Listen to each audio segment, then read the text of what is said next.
Assalamualaikum, bertemu lagi pada materi bab kedua, perkembangbiakan tumbuhan dan hewan. Ayo kita bersiap untuk menerima materi. Assalamualaikum warahmatullahi wabarakatuh. Hari ini kita akan masuk ke materi bab yang kedua, yaitu perkembangbiakan pada tumbuhan dan hewan. Sama halnya seperti manusia, tumbuhan dan hewan pun memerlukan perkembangbiakan. Perkembangbiakan pada tumbuhan ada vegetatif dan ada generatif. Perkembangbiakan vegetatif adalah cara reproduksi tumbuhan melalui cara aseksual atau tidak kawin. Perkembangbiakan vegetatif ini dibagi menjadi dua, yaitu perkembangbiakan vegetatif alami dan perkembangbiakan vegetatif buatan.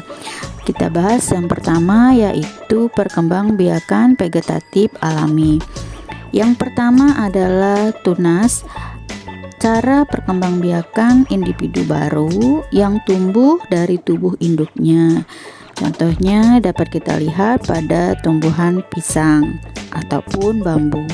Kemudian yang kedua adalah tunas adventif, adalah cara berkembang biak atau menghasilkan individu baru melalui sela-sela bagian tumbuhan. Misalnya pada daunnya, yang terjadi pada tumbuhan cocor bebek ataupun wijaya kesuma. Yang ketiga adalah spora. Spora itu adalah alat perkembangbiakan yang terletak pada sebuah kotak penampung spora yang disebut sporangium. Contohnya pada tumbuhan paku dan jamur. Kemudian umbi lapis. Umbi lapis adalah bagian tumbuhan berupa batang yang berada di dalam tanah. Contohnya adalah bawang merah. Bila kita iris, bawang merah pun akan terlihat seperti berlapis-lapis ya. Kemudian umbi batang adalah batang yang tumbuh di dalam tanah, berfungsi sebagai penyimpanan cadangan makanan. Contohnya pada kentang.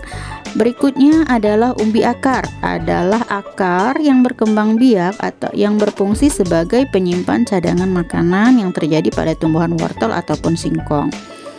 Geragi atau stolon adalah batang yang melekat di atas tanahnya, contohnya pada tanaman stroberi.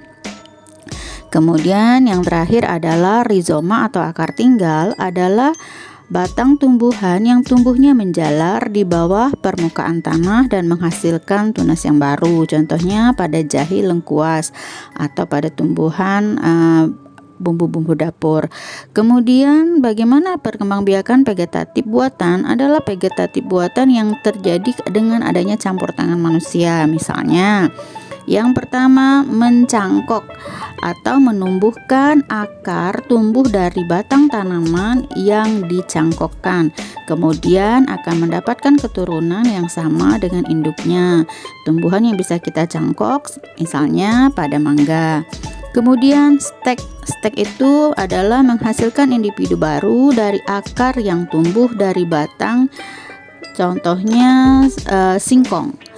Kemudian yang ketiga, okulasi atau menempel adalah menghasilkan tanaman baru yang menempelkan tunas muda pada tanaman induknya. Dapat kita lakukan pada tanaman jeruk.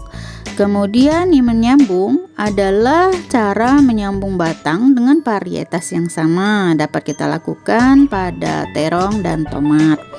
Yang terakhir adalah merunduk, adalah menumbuhkan akar dari batang yang ditanam di dalam tanah. Tanaman yang bisa kita lakukan dengan merunduk adalah melati. Sampai di sini dulu. Kita akan bertemu kembali dengan perkembangbiakan tumbuhan secara generatif. Wassalamualaikum warahmatullahi wabarakatuh.